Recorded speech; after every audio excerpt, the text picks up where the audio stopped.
এই পৃথিবীতে মৃত্যুর থেকেও ভয়ানক যদি কিছু হয় তাহলে হচ্ছে কোন একটি মানুষকে অবহেলা করা। যে মানুষটি অবহেলিত হচ্ছে শুধুমাত্র সেই মানুষটি জানে যে সে ঠিক কতটা যন্ত্রণা ভোগ করছে। সেই মানুষটা প্রতিটা মুহূর্তে এটা টের পায় যে সে কতটা পেনফুল লাইফ লিড করছে।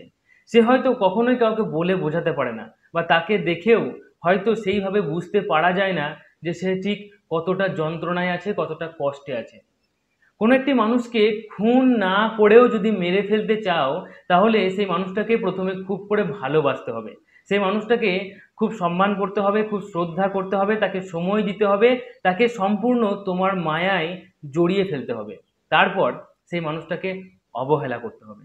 তাহলেই সেই মানুষটা কিন্তু মৃত্যুর থেকেও ভয়ানক একটা কষ্ট পাবে।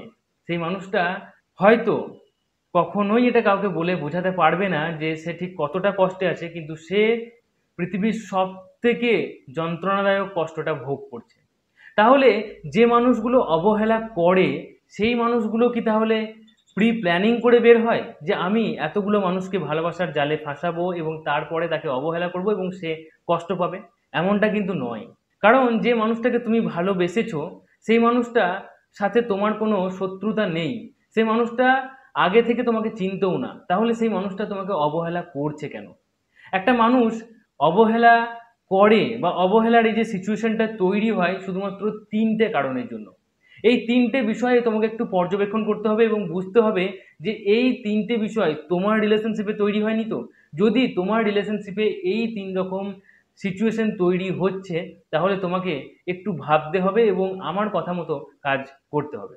এই তিনটে বিষয় কি সেটা জানার জন্য অবশ্যই আজকের এই ভিডিওটা সম্পূর্ণ দেখার সাথে সাথে বোঝার চেষ্টা করো, কারণ এখানে সাইকোলজিক্যাল ডিসকাস হয়, এখানে রিয়েলিটি বেসিস ডিসকাস হয়, এখানে সমস্যার সমাধান হয়। ভিডিওটা তুমি ফেসবুক পেজে দেখে থাকলে অবশ্যই ফেসবুক পেজটাকে লাইক করে ফলো করে নাও। ভিডিওটা তুমি ইউটিউব চ্যানেলে দেখে থাকলে ইউটিউব চ্যানেলটাকে সাবস্ক্রাইব করে পাশে থাকা বেল আইকনকে প্রেস করে অল নোটিফিকেশনে ক্লিক করে দাও নেক্সট ভিডিও নোটিফিকেশন পাওয়ার জন্য, কারণ এখানে লাইফ এবং লাভ রিলেটেড প্রবলেমের সলিউশন পাওয়া যায়। সো দেখো, যে মানুষটা তোমাকে অবহেলা করছে সেই মানুষটার সাথে তোমার আগের কোনো শত্রুতা নেই, বা সেই মানুষটা হয়তো এমন কোনো প্রি প্ল্যানিং করে বের হয়নি যে আমি 10টা মানুষকে প্রেমের জালে ফাঁসাবো এবং তাকে অবহেলা করব এবং তাকে মৃত্যুর থেকেও ভয়ানক কষ্টটা দেব, এমনটা কিন্তু নয়।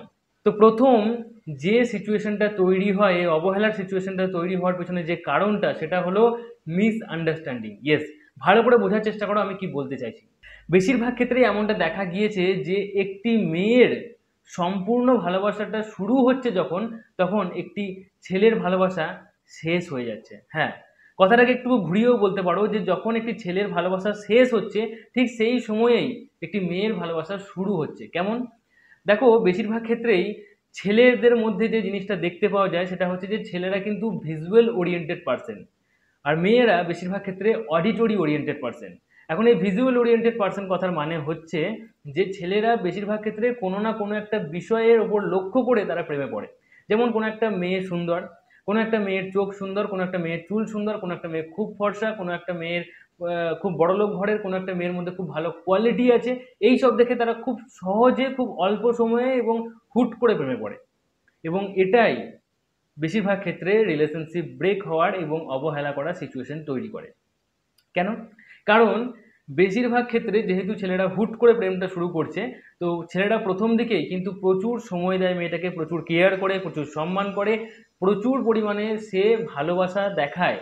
কিন্তু যেহেতু মেয়েরা প্রাকৃতিকভাবে মেয়েরা অডিটরি ওরিয়েন্টেড পার্সনের মধ্যে পড়ে, অর্থাৎ মেয়েরা একটু সময় বেশি নেয়, একটু বুঝে শুনে তারপরে সে তার ভালোবাসাটা দেখায়। মেয়েরা যখন বুঝতে পারে যে হ্যাঁ এই মানুষটা আমার সাথে সারা জীবন থাকবে, তখনই সে তার ভালোবাসাটা দেখাতে শুরু করে। কিন্তু কিছুটা সময় এতে দেরি হয়ে যায় এবং হয়তো ছেলেটা প্রথম দিকে প্রচুর ভালোবাসা দেখাচ্ছিল, প্রচুর সময় দেখাচ্ছিল, সে যখন ওই দিক থেকে ফিডব্যাক পাচ্ছে না, তখন হয়তো সে অবহেলা করতে শুরু করে কিংবা সে একটু ইগনোর করতে শুরু করে। এবং কিছু ক্ষেত্রে এমনও হয় যে ওই মানুষটা অন্য একজনের প্রেমে পড়ে যাচ্ছে, অন্য একজনকে তার ভালো লাগতে শুরু করেছে, আর ঠিক সেই সময়েই মেয়েটা বুঝে শুনে তাকে ভালোবাসতে শুরু করে এবং এই সময়ে মিসআন্ডারস্ট্যান্ডিং তৈরি হয় এবং দেখা যায় যে ছেলেটি অবহেলা করতে শুরু করেছে এবং মেয়েটি ছেলেটিকে খুব ভালোবাসতে শুরু করেছে।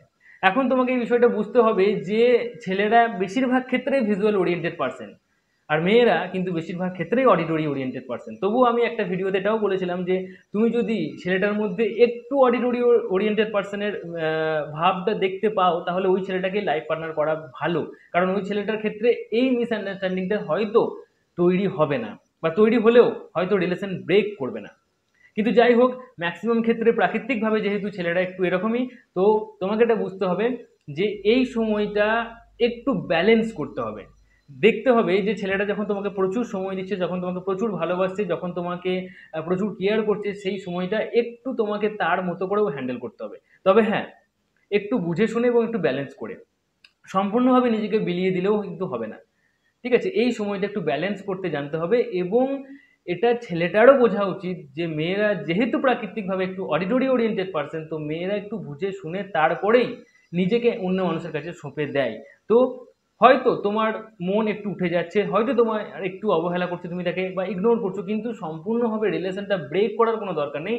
এই টাইমটাই হচ্ছে অ্যাডজাস্টমেন্ট পিরিয়ড। এখানে তোমাকেও একটু অ্যাডজাস্ট করতে হবে, মেয়েটাকেও একটু বুঝতে হবে, এবং এইভাবেই সম্পর্কটা টিকে থাকবে।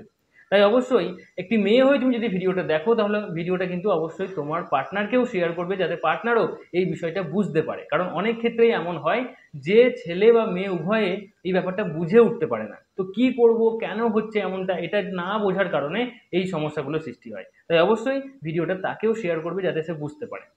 সেকেন্ড, শুধুমাত্র যে মিসআন্ডারস্ট্যান্ডিং এর ক্ষেত্রেই অবহেলা হচ্ছে বা অবহেলার সিচুয়েশন তৈরি হচ্ছে তেমনটা নয়। অনেক সময় দেখা যাচ্ছে যে মেয়েরা খুব অল্প সময়ের মধ্যে নিজেকে সম্পূর্ণভাবে সঁপে দিচ্ছে। এখনকার রিলেশনশিপের ক্ষেত্রে এটা হচ্ছে যে খুব অল্প সময়, জাস্ট 6 মাস বা 1 বছরের সম্পর্ক, তার মধ্যেই ফিজিক্যাল হয়ে যাচ্ছে, শারীরিক সম্পর্ক হয়ে যাচ্ছে। এবং এই আহ, শারীরিক সম্পর্কের কারণেই কিন্তু সমস্যার সৃষ্টি হচ্ছে। কারণ ওই যে বললাম, ছেলেরা কিন্তু খুব ভিজুয়াল ওরিয়েন্টেড পার্সন, হুট করে প্রেমে পড়ে, এবং হুট করে প্রেমে পড়ার কারণে তারা খুব অল্প সময়ের মধ্যেই তারা এই জিনিসগুলো চায় মেয়েটার কাছ থেকে, যে মেয়েটা আমাকে প্রচুর সময় দেখ। কেউ কেউ হয়তো এমনটাও চাইছে যে ফিজিক্যাল হয়ে যাক, সব কিছু হয়ে যাক, ঠিক আছে? কিন্তু প্রাকৃতিকভাবে এমনটা দেখা গিয়েছে, অনেক মানুষ এমনটা বলেছে যে ফিজিক্যাল হয়ে যাওয়ার পরেই ছেলেদের মন একটু হলেও উঠে যাচ্ছে। তার কারণে তোমাকে এটা বুঝতে হবে একটি মেয়ে হয়ে, যে সম্পূর্ণ নিজেকে সঁপে দিলে হবে না। যে বইটা একবার মানুষের পড়া হয়ে যায়, সেই বইটা কিন্তু চট করে আর কেউ পড়তে চায় না। যে সিনেমাটা একবার দেখা হয়ে যায়, সেই সিনেমাটা চট করে মানুষ দেখতেও চায় না। নিজেকে একটু রহস্যময় করতে হবে। যদি তুমি ফিজিক্যাল হয়ে গেছো বা অল্প স্বল্প হয়েছে, ঠিক আছে, অসুবিধা নেই, কিন্তু নিজেকে অ্যাটলিস্ট রহস্যময় একটা তৈরি করতে হবে। নিজের মধ্যে কিছু মিস্ট্রি রাখতে হবে, যাতে সে বারবার সেই রহস্য উদ্ঘাটন করার চেষ্টা করে। তো তুমি একটা বই, তোমার মধ্যে 300টা পেজ আছে, আমি জাস্ট এক্সাম্পল হিসেবে বলছি, কিন্তু তোমাকে ওই 300 পেজের পরেও আরো নতুন নতুন পেজ অ্যাড করতে হবে, যাতে সে তোমাকে নিয়ে চিন্তায় থাকে, তোমাকে নিয়ে কৌতূহলের মধ্যে থাকে, কিউরিসিটি থাকে, তোমাকে জানার, তোমাকে চেনার। যে মানুষটা 2 বছর আগে যেমন ছিল, আজকে কিন্তু সে তেমন নেই। সে নিজেকে ডেভেলপ করেছে এবং একটা বেটার পজিশনে আছে। কিন্তু যদি 5 বছর ধরে একটা মানুষ যেখানে ছিল সেখানেই থাকে, তাহলে সেই মানুষটার সাথে চট করে কেউ বেশি কথা বলতে চাইবে না, তার প্রতি বেশি ইন্টারেস্টেডও হবে না মানুষ। তাই তোমাকে বুঝতে হবে যে নিজের মধ্যে বইয়ের পাতা অ্যাড করতে থাকতে হবে, নিজেকে ডেভেলপ করতে থাকতে হবে সময়ের সাথে সাথে, এবং নিজের মধ্যে একটা মিস্ট্রিস রাখতে হবে, একটা কৌতূহল যেন তার মনের মধ্যে থাকে। সম্পূর্ণভাবে নিজেকে সঁপে দিলেও চলবে না, সময়ের সাথে সাথে ধাপে ধাপে রিলেশনশিপটাকে এগিয়ে নিয়ে যেতে হবে। 3 নম্বর সিচুয়েশন, এই সিচুয়েশনের জন্যও অনেক ক্ষেত্রে কিন্তু রিলেশনশিপের মধ্যে এই অবহেলার সিচুয়েশনটা তৈরি হয়। হতে পারে যে তুমি নিজেকে মিস্টিরিয়াস রেখেছো, নিজেকে সঁপে দাওনি, ফিজিক্যালও হওনি তার সাথে খুব একটা বেশি। আবার দেখা যাচ্ছে যে যারা এক জায়গায় থাকতেই পছন্দ করে না, যাদের নিজস্ব কোনো চারিত্রিক বিশুদ্ধতা নেই, যাদের নিজের চরিত্রের দোষ আছে, যারা নিজের চরিত্র ঠিক রাখতে পারে না, তারা মানুষের চরিত্রের দিকে অতটা খেয়াল রাখে না। তারা সামনের মানুষটার যে চরিত্র, এতে দাগ লাগতে পারে, কিংবা তার মন ভেঙে যেতে পারে, সে সত্যি আমাকে ভালোবাসে, সে কষ্ট পেতে পারে, এই বিষয়ে তারা খুব একটা সিরিয়াস হয় না। এমনও মানুষ আছে। তাই হতেই পারে যে তুমি কোনো একটা ভুল মানুষকে চুজ করেছো।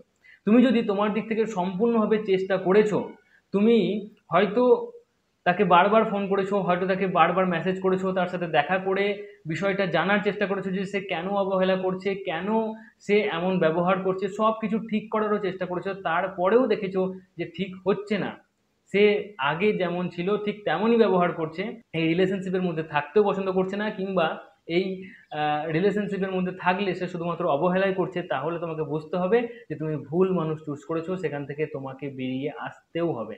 আজকে হয়তো তোমার খুব কষ্ট হবে সেখান থেকে বেরিয়ে আসতে, কিন্তু আমি তোমাকে 100% গ্যারেন্টি দিয়ে বলতে পারি যে আগামী দিনটা তোমার খুব ভালো হবে। তুমি নিজেকে থ্যাঙ্কস জানাবে, আমাকে থ্যাঙ্কস জানাবে যে হ্যাঁ আমি বেরিয়ে এসেছিলাম বলেই হয়তো ভালো আছি। অনেক মানুষ এমন আছে যারা খুবই কষ্টে আছে, যারা খুবই অবহেলিত, খুবই তাদেরকে ইগনোর করা হচ্ছে, কিন্তু তারা যেহেতু তাকে ভালোবাসে, নিজের প্রাণের থেকেও বেশি ভালোবাসে, তাই তারা বেরিয়ে আসতে পারছে না। কিন্তু তুমি যদি একবার এটা বুঝতে পারো যে যে মানুষটা তোমাকে পাত্তা দিচ্ছে না, সেই মানুষটাকে তোমার পাত্তা দিলে তোমার নিজস্ব আত্মসম্মানটা ভেঙে যাচ্ছে, তুমি আগামী দিনে নিজেকে সোজাভাবে দাঁড় করিয়ে রাখতে পারবে না, তোমার কনফিডেন্স লো হয়ে যাবে, তোমার এই যে সময়টা সেই সময়টা নষ্ট হয়ে যাচ্ছে, এই সময়ে তুমি আরো ভালো কিছু করতে পারতে, নিজেকে ডেভেলপ করতে পারতে, অনেকটা তোমার খারাপ হয়ে যাচ্ছে, তুমি সেটা বুঝতে পারছো না। কিন্তু যদি তুমি দেখো যে তোমার দিক থেকে সম্পূর্ণ চেষ্টা করার পরও সে ঠিক হচ্ছে না, তাহলে তোমাকে বুঝতে হবে ভুল মানুষ চুজ করেছো, বেরিয়ে ওখান থেকে আসতেই হবে। আর বেরিয়ে আসার কিছুদিন পর বা কিছু মাস পর তোমার এটা মনে হবেই যে তুমি ভালো করেছিলে, কারণ আগামী দিনে তোমার লাইফে যে মানুষটা আসবে সেই মানুষটা তোমাকে তার থেকে বেশি ভালোবাসবেই, এটা আমি বলছি। কারণ ভগবানের এটাই হয়তো চাওয়া, ভগবান তোমাকে এইভাবেই তোমাকে হয়তো ইঙ্গিত দিচ্ছে যে যে মানুষটা তোমাকে খুব কষ্ট দিচ্ছে সেই মানুষটা থেকে তুমি বেরিয়ে যাও, এবং আগামী দিনে তোমার লাইফে যে মানুষটা আসবে সে তোমাকে ভালোবাসবেই।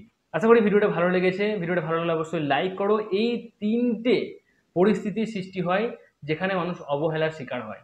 তুমি কোন পরিস্থিতির শিকার নিচে কমেন্টে জানাতে ভুলবে না, ফার্স্ট নাকি সেকেন্ড নাকি থার্ড নিচে কমেন্টে অবশ্যই জানাও। ভিডিওটি ভালো লাগলে অবশ্যই লাইক করে শেয়ার করতে ভুলো না, হোয়াটসঅ্যাপ স্ট্যাটাসের মাধ্যমে শেয়ার করে দাও। তোমার একটা শেয়ারের জন্য হয়তো 10টা মানুষের জীবন বদলে যেতে পারে, তাই প্লিজ শেয়ার করে তোমার নিজস্ব সামাজিক দায়িত্বটা পালন করো, মানুষকে ভালো রাখার যে দায়িত্ব সেটা। আর এখনো পর্যন্ত চ্যানেলটি সাবস্ক্রাইব করে না থাকলে চ্যানেলটি সাবস্ক্রাইব করে পাশে থাকা বেল আইকনটি প্রেস করে অল নোটিফিকেশনে ক্লিক করে দাও। আজকের মতো এটুকুই। Tata, take care, thank you, ভালো থেকো, ভালো রেখো।